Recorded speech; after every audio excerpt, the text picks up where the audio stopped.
রোজ দেখা হলে তোমায় চাঁদ মনে হয়, অমাবস্যায় একটা দীর্ঘ ছুটি।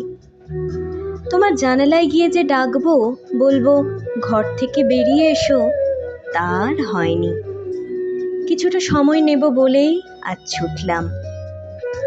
দু চোখের মাঝে যে কালো তারা রাখা আছে, তার নামেও একটা জীবন কাটানো যায়। চলো, দুদিনের জন্যে হলেও কীট পতঙ্গের মতো জীবন কাটাবো, না হলে খোলা মাঠের মাঝে দুটো গাছ হয়ে বেঁচে থাকবো নিঃশব্দে।